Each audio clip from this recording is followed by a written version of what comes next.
How's it going tonight, Ridge? Oh, it's going splendid. Splendid is good. Yes, it is. We're into February, just a week away from Valentine's Day. Do we have any plans for Valentine's Day? I think we're going to go to a murder mystery dinner. Ooh, that sounds spooky. Yeah. Although the theme is like a cruise ship. Yeah, which I thought maybe we would get to dress up like, I don't know. I don't even know what it is, like the old Western. Yeah. I was expecting like some fake six-shooters. Yeah, like saloon style. Saloon, that's it, with a vest maybe and a cowboy hat. Yeah, we can have Rita and Joan dress up as the saloon girls. Yes, the ones that work on the second floor. Ooh. Right? Yeah. Garter belts with guns in them? Yeah. No, this is a cruise ship. So we will have to dress up as what is it like? What's the guy's name? Mr. Thurston from Gilligan's Island, the millionaire. Oh, yeah. Yeah. One of those funny hats? Yes. Skipper hat? I'm going to be a seaman. Yes, you are going to be a seaman. But no, yeah, it's a murder mystery dinner. So, I'm looking forward to it. Yeah. I'm hoping the food's good. Yeah. Do you ever feel, and I know I do sometimes, that you don't do enough for your wife when it comes to romance and getting out of the house? You feel that way ever? Not really. Not too much. No. I actually feel like I go out of my way to surprise my wife a lot. But in terms of going out, no, I do not do enough of that. Mostly because, not even because we don't want to, but a family as big as ours, I just look at my calendar and it's every night this week. There's something going on for someone. We have older kids that can babysit, but they're gone 4 of the nights. Right. 5 of the nights this week, actually, they're gone. Yeah. So I'm like, we have no babysitting, and unless we want to call a babysitter, doesn't work out. And I've always offered. Ugh. Read it. Yeah, I know. No, not you. I'm like, I don't know if you want to babysit the kids at night. That's when they're tricky. Oh no. I was thinking before their bedtime. Go for an early dinner. Yeah. We'll watch the kids, then you come back and put them to bed. We don't actually want to put the kids to bed. Yeah. We got grandkids to do that with, and it's a fight. It is a fight. But we've done some breakfast dates, right? Because the kids will go to school and it'll just be me and Joan and just one child. So there's been times where, we'll go get coffee or we'll go get Bob Evans or something. Mm-hmm. Not quite the same. It's not quite as romantic. Right? Where if you go get a nice dinner and you come home and the kids are in bed and the lights are low. And you're like, ooh, it's only 9:30. But when it's 9:30 in the morning and you're like, I just ate sausage gravy, 4 eggs, a bunch of hash browns, right? 2 slices of banana bread, and a whole pot of coffee. And you might have also hit the grocery store on your way back. Oh, a few things. Yeah. Oh, yeah. You know the drill. Romantic. Yes, I do. Yeah. When you get out into town, when you live out in the middle of nowhere, you stop at a store on your way back. I don't think we've ever just gone on a date and there's not some side other quest. Mission. Side quest, yes. Right? Is that what we say? Sometimes I think the date is the side quest. Oh, yeah. Yeah. Probably. What about you, Casanova? Oh, yes. Well, I definitely need to pick up my game there. I don't have very many excuses not to. You're busy. You're busy. Well, I'm busy, but it's self-inflicted. I could go out. I could take Rita out. We don't do that very much. Most of the time, we just kind of we're homebodies, I guess. And if we want to do something a little bit extra, we'll make some extra food and invite people over. A lot of times the neighbors. Hey, we just want to hang out. That's kind of our entertainment. A lot of times we go to restaurants and we're disappointed. We're pushing 50. We've been disappointed too many times at restaurants. And we just don't care for that. You walk away with a bad taste in your mouth, literally, from whatever you ate. And think, yeah, this is a pain in the butt. Why do we go here? Well, somebody said to me the other day, and this wasn't pertaining to restaurant food, it was pertaining to something else in the food industry. They said the quality of service and responsiveness and quality of product is as low as it has ever been. Like service is not great. The stuff that you are served is not great. And the price is as high as it's ever been. Yeah. And I'm like, you're kind of right. Like anytime we go out to eat, I'm always like, wow, this was expensive. And honestly, we usually have pretty good service. The service is pretty good. Yeah. But I'm like, the food is not better than what my neighbors make. So, but you know, where we live too, it's the closest town. It has just a couple places you can go. And it's like, once you've eaten those a couple times, you're not really wild necessarily to go back to them. Yeah. I think if you're okay with making your own food, you're not bad at it, get some decent qualities when you cook, you might as well just make stuff at home. Yeah. Imagine you and Rita are like the movie Ghost, where she's cooking and you just are behind her. Oh, I do that. Yeah. And she hates it. She's like, stop touching me. I'm trying to stir. Yeah. Like, I thought we had a moment. So romantic. Yeah. Why are you breathing on the back of my neck? Yeah. That's my attempt at romance. Yeah. It's your love language. Yes. So what's on your mind tonight? Well, I've been thinking, which is dangerous and not very productive. I see a lot of things on the internet, and I've had issues with a lot of things that I see. But what I see is a lot of people complaining and talking about issues they've had in their lives. And we've talked about this a little bit before, Rich. You know, your spouse asks you for something or tells you about a problem they're having, complains about whatever it is that's happening in their lives. Are they looking for a solution, or are they looking for just validation for the issue? Or are they looking for support? They just want you to listen. I definitely feel like, and this is a problem, I feel like we need to find out first whether or not they're asking for a shoulder to cry on, or they're actually looking for a solution. I don't know about you, Ridge. I feel like society in general has kind of gotten away from asking for a solution. They're just looking to be validated in their feelings or validated in their actions. And that's kind of what's been bugging me lately. All these stupid things I see online, people complaining all the time. Is it they actually looking for the solution, or all they want is someone to say, you're right. Yeah. Everyone else is wrong. You're right. I mean, first off, it's when people post things online. I think if you just came in and said, are you asking for a solution, or are you just ranting? Right? You just want somebody to read that maybe you're in pain, or you're confused, or you're bothered by something. Whether or not that's legitimate, who knows? But if you ask that question, they'd be like, oh my gosh, that's so rude. Like, they don't want the bluntness sometimes of what people would offer as advice or ask about, you know? Not necessarily want the actual answer. I think sometimes people, they already have an answer in their head. Oh, right? So they just want your validation. Yeah. I can see that. Very often, if somebody had a question and you'd said, do you want a solution to this, or you just want validation? I think a lot of people would feel aggravated towards that question of even just asking them what they want. Oh, so they literally want no answer at all. They just want to know that what they feel is correct. Is that what you're saying? Like they kind of, because like if I come to you and say that I'm having some kind of a problem, or I'm asking something that seems like it's a problem that could be fixed, and you said to me, do you actually want the answer, or you're just complaining about it? Like that almost insinuates to that person that like they're incapable of solving their own problems, or incapable of understanding what their own problems are. Yeah. Oh, so maybe they don't want to dive deeper to see what the issue is. Yeah. Like maybe they're just looking for your sympathy. I think a lot of stuff online is for sympathy. Please feel the way I feel, or feel how hard it is for me. My life is hard. And I think that goes not only just for people with problems or with challenges too, but also people that have opinions, right? Because a lot of people, what I see online is they'll post opinions and then they'll ask a question that's not a real question. It's just rhetorical. Yeah. They don't want a real answer. They just want somebody not even to listen. They just want somebody to agree with them.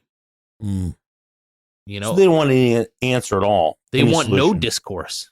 They don't want anybody to question what they think or to even try to solve their problem. Because like if you come in and try and solve my problem, sometimes that would make that would make me feel like I can't even understand myself to solve my problem, but you know better than I do. I wouldn't want to show your inadequacy.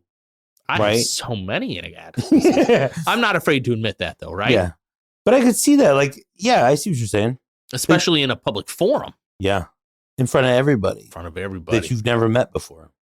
That mean nothing to you.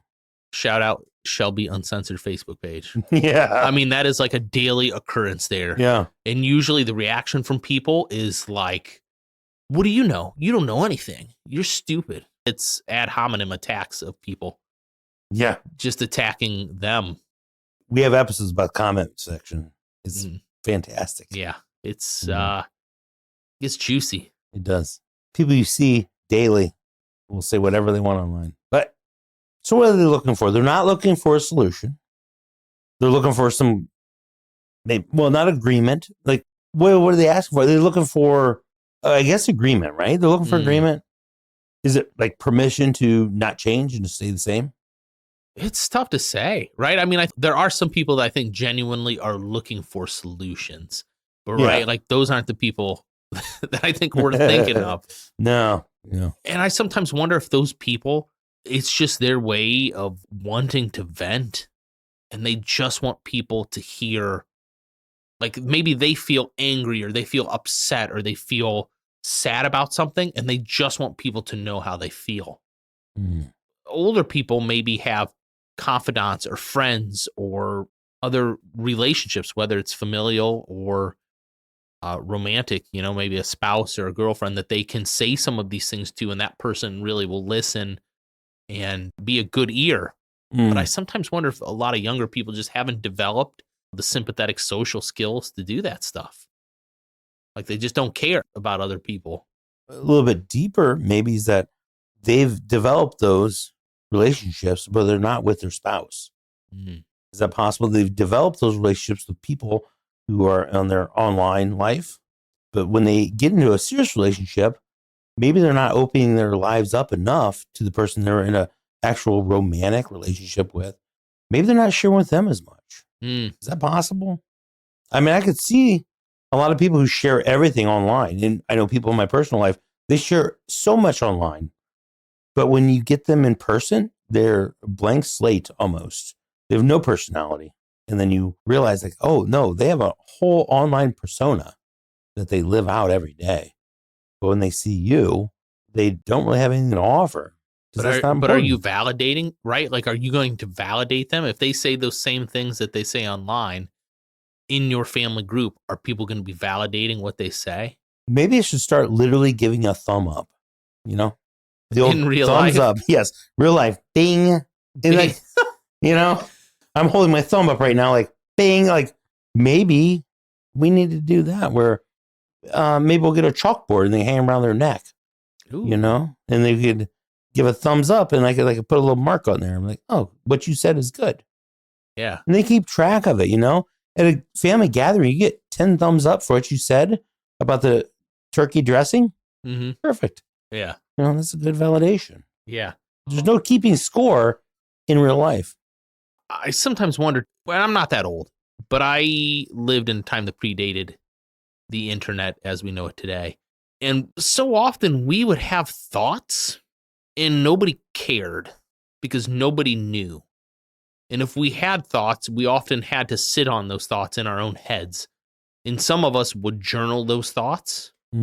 Some of us would write songs about some of our thoughts, which is what I did. You had to exist with your thoughts or your opinions or your feelings. You couldn't just burst out and say something and expect people to react normally to that. If you did that, people would be like, okay, crazy, settle down. Right.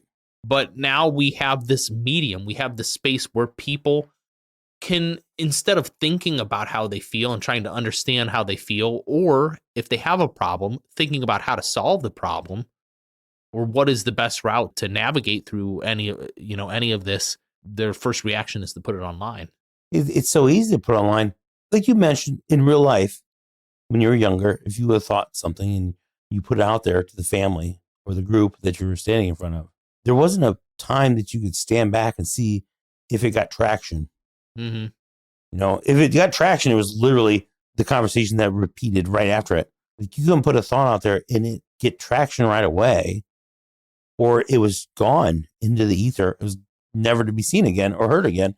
Some people put comments out there, and I've caught myself doing this back in my younger years, in my mid 40s. Well, I put a comment on a page. I'd see like and this is on Facebook, so you'd see, oh, you got these, what is it, notices? Yeah, Notifications. So I get a notification like, wow, I have like 20 notifications. What the heck's going on? So I go over there and look at it, and I would get some feedback. It wasn't instant. It took some time.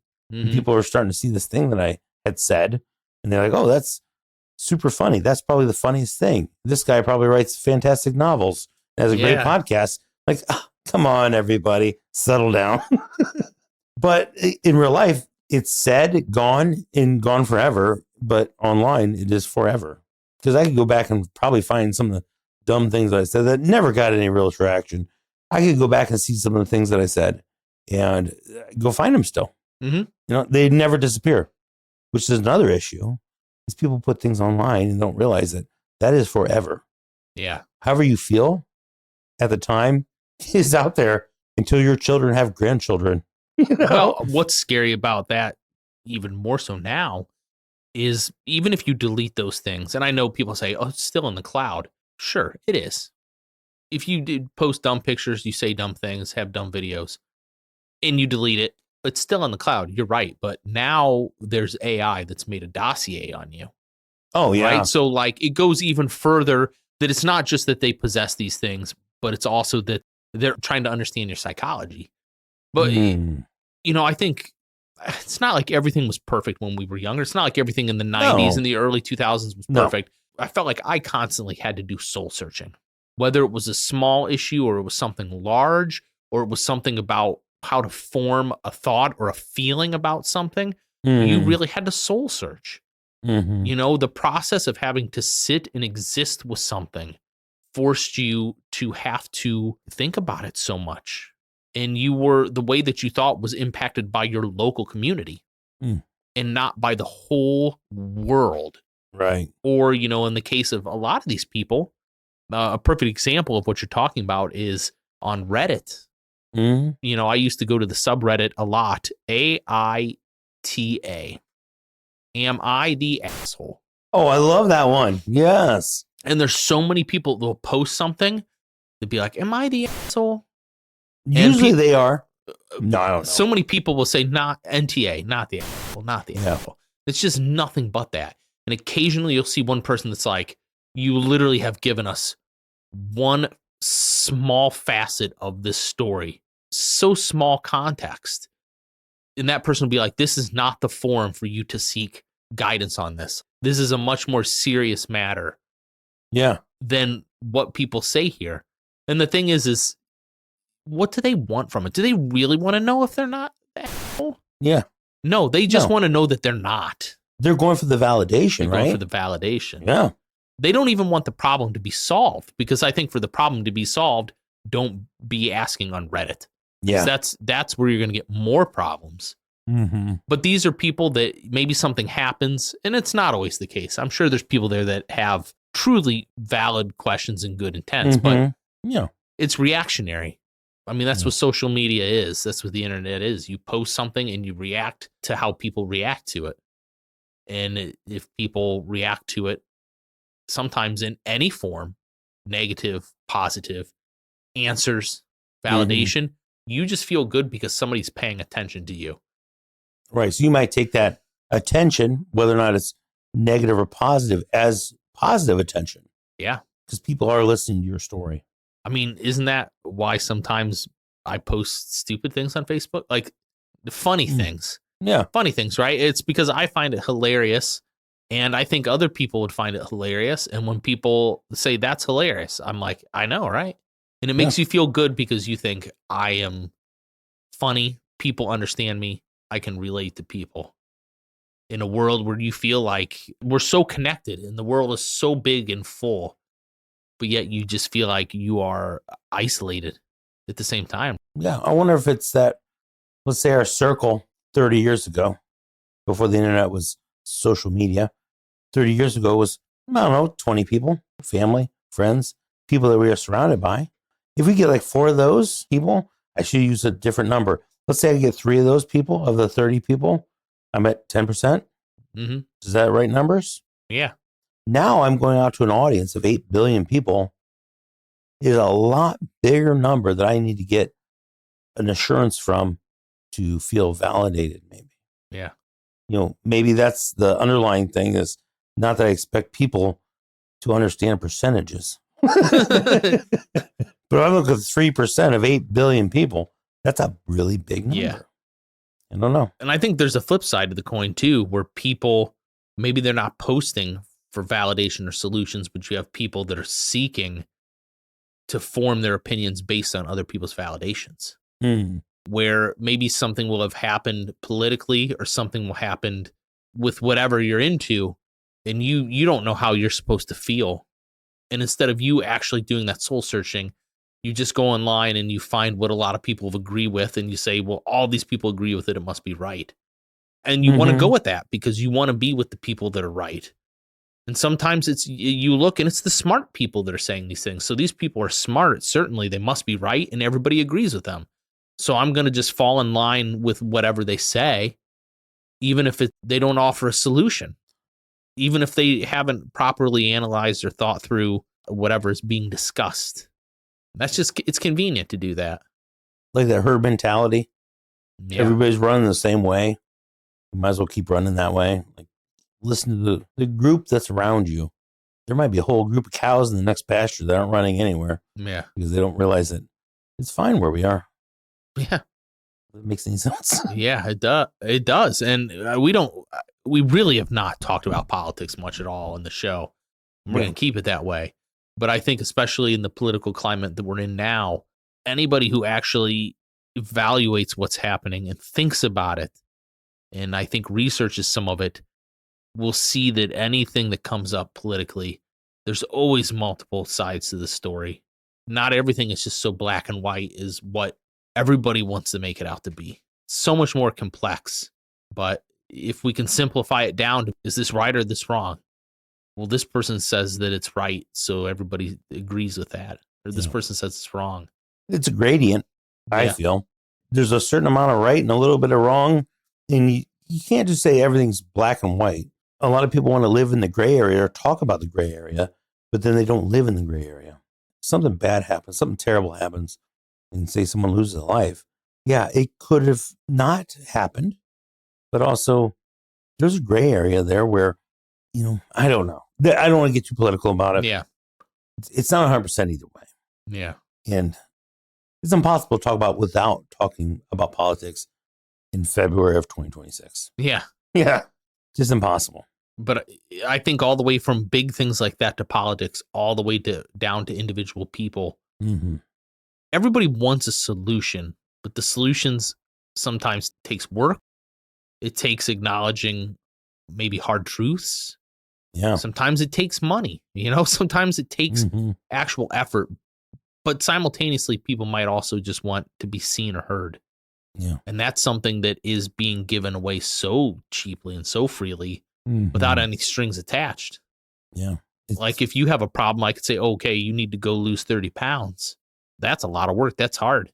But I could just say, well, you're doing okay. Just keep doing what you're doing and hang in there. Both of those things could be true. It's just really easy for me to say one and not upset you. It's really easy for you to eat one of those and feel okay. Yeah, one of those is agrees with my doctor. The other does not. Yeah. Very true. So we're both married, both have kids. When do you think the solutions that you offer are not criticisms? Yeah. Do you have problems with that with your wife? Because I know I do with mine. I offer solutions, and often they feel like a criticism. Yeah. To her and me. When I say it, I also feel a little bit guilty about it. Yeah. And that's really, really hard.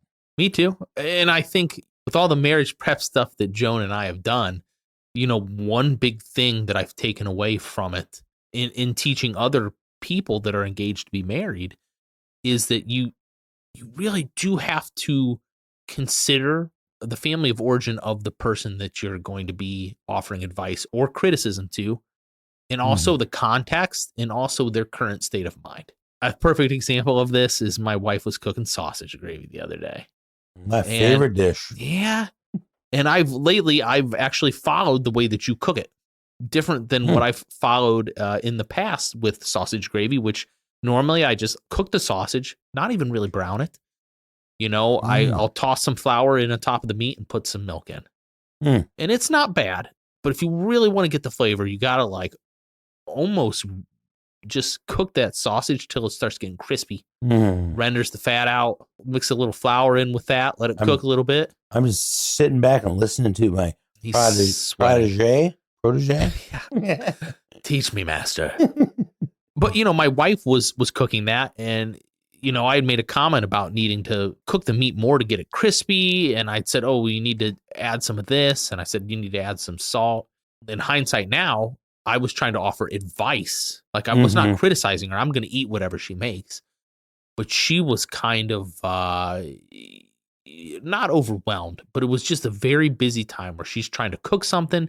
There's kids that need things. There's kids that are trying to get off to different places. It was not the right time for me to come in and offer anything other than support. Right. Okay. And as soon as I even said the first thing, I could just tell already that I was like, oh, crap. I need to backpedal. I stepped in it. But in a completely different setting, right? Or if it was a different time, I could have said those things in a slightly different way, and it would have been received as advice and not a criticism. Right. But I mean, that's tough too. To read the room. It's tough. Well, you come in, like you see there's a lot of facets to life. Everybody's, pulling at her apron. I don't know if that's right. Just imagining here, and you're trying to get everybody fed.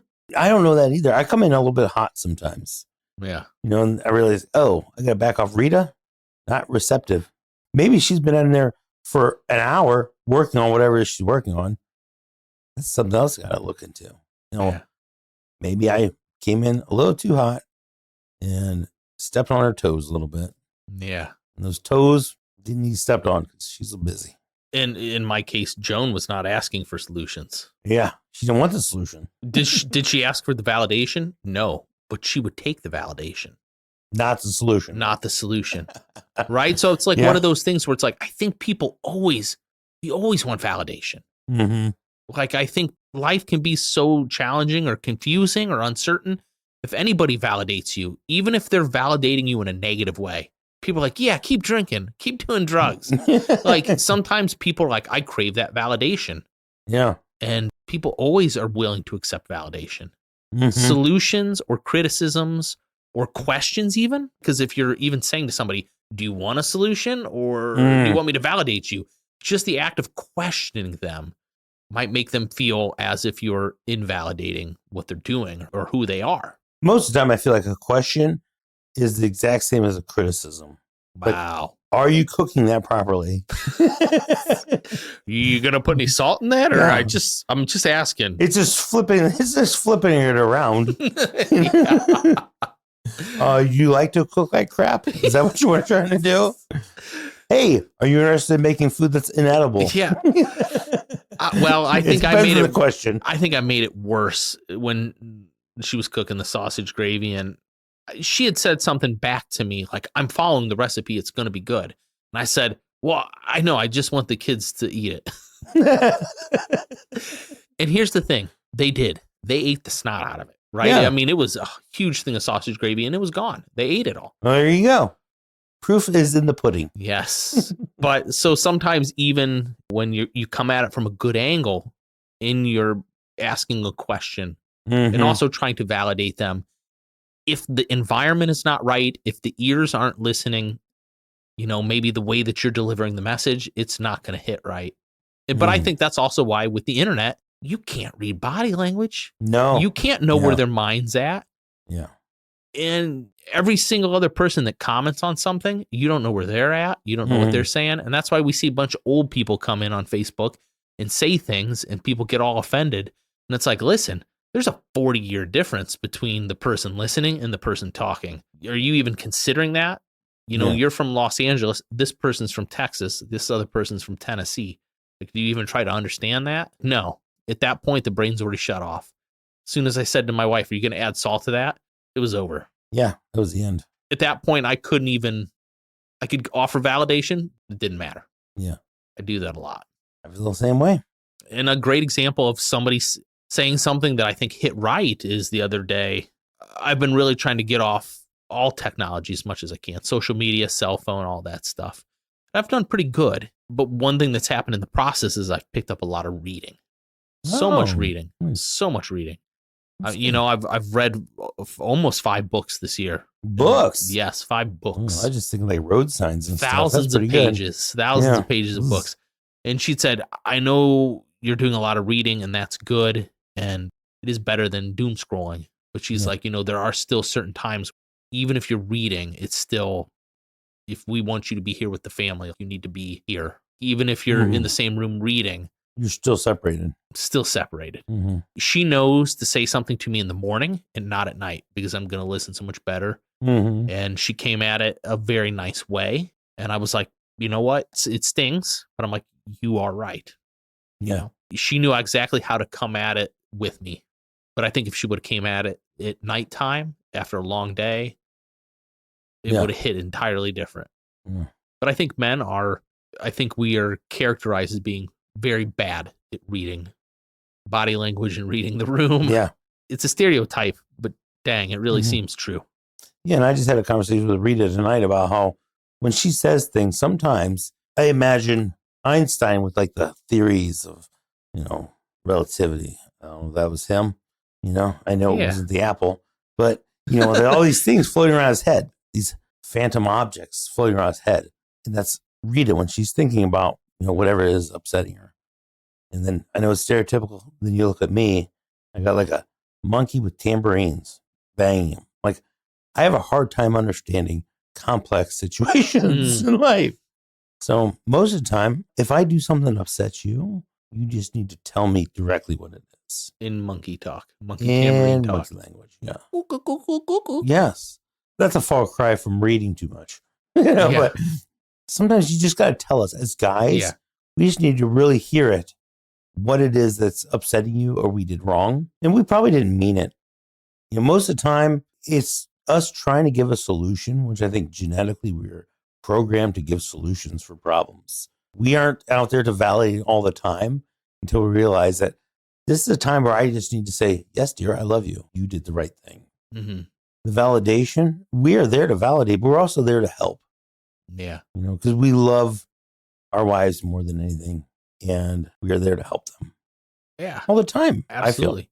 Absolutely. Like in my mind, if there's a problem, she says there's an issue, or even if my kids have a problem with something and it's something I can fix, my first inclination is, out of love, I want to fix this so it's not your problem. Yeah. Anything that is, and it's usually goofy things, but it's, if I can make their life easier, if I can make them not have to deal with this problem or not have to, not that we experience pain, right? But if there's a way that I can take pain away, I'm going to do that. I feel like it's my duty. It's my responsibility. Like you said, I feel like I am biologically wired to do that. And to go further down that rabbit hole, for generations, that's what we've been there for. Things needed to be done, fixed. Wars need to be fought. That's what we have been there for. We are out there to go put ourselves out in front of the danger to protect our family, our wives, our children. Like, we are there to sacrifice ourselves, even though right now it's more like getting a ladder out and taking the danger of going up 3 steps to change the bulb. Mm-hmm. That's what it is, but we're there to help. It might not always be to validate. Yeah. We are there definitely to help protect. And even if it's cost our life and limb, that's what we're there for. And that sounds very dramatic, I know. Yeah. Rich. Well, and I do think there is this, again, a stereotype where a lot of men nowadays are soft. Yeah. But I really think when push comes to shove, I take a little more work to get to men to really, if we had to step up into the position to sacrifice our lives, that there's a lot of men that they would do it. Mm-hmm. Right? It's not going to maybe be as easy because it's not as part of our everyday life, that survival instinct. And for some people it is, For some people it is. I think for a lot of us, it's not as much. Mm-hmm. But if we need to do it to defend or to protect or serve the people that we love, we'll do it. Yeah. And if it's something we're called to do, maybe we'll DoorDash it. On a completely different note, I got Little Caesars the other night with my family, and there was multiple like DoorDasher, Grubhub people there.